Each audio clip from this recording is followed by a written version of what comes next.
Okay, are these real police officers, everybody? We're gonna find out. Let me see. Are you real police officers?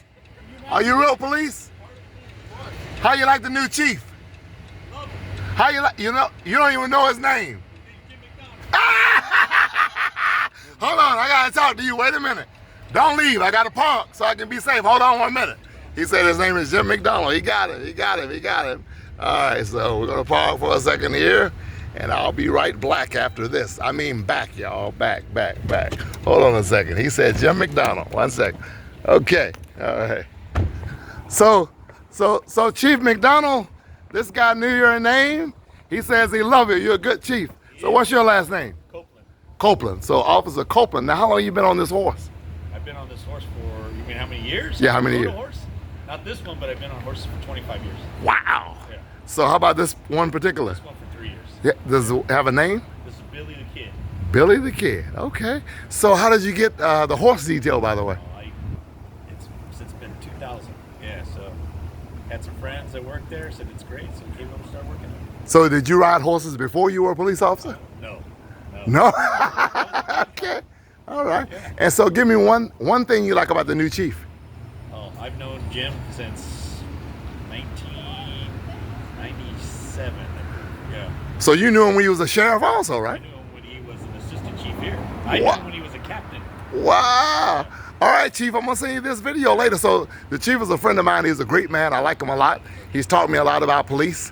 Yeah. And so I have to ask you one controversial question. Yeah. All right, so most times when people in general don't want to be stopped by the police officer, you get very alarmed.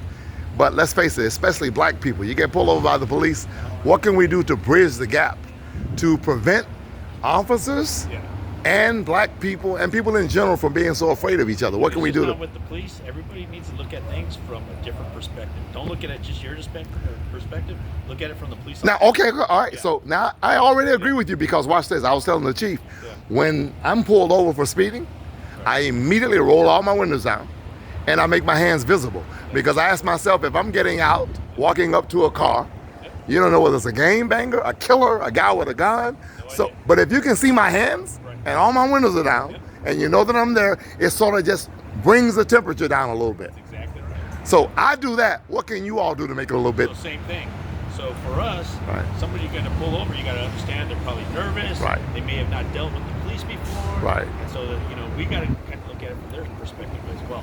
Right. So we don't jeopardize our officer safety. But what we have to do better is explaining after the fact why we pulled them. Right. Because that I find that to be a big deal, especially with younger people, some of whom have no relationship with the police whatsoever. And I think that I was telling the chief that when I was a kid, we consider police officers, we call them Officer the Friendly. They would come to our school, put the car out in front of the school, turn the siren on, there was a relationship, there was a rapport. But now it's like, you guys are the enemy and we hate each other. And that just can't be because I'll tell you what, the best thing about this horse is everybody people all the time. Will we have this conversation right now? Right. If I wasn't riding Right. Not. Probably not. Yeah. Right. Well, with me, I talk to police officers all the time, but I will admit, people don't. the horse is a real catch. When Bridges the gap. That's right. So Chief, I'm going to send you this video. I'm going to turn the video off right now. Bishop Sherman, D.Manning. Don't forget about the tinyhomes project.com.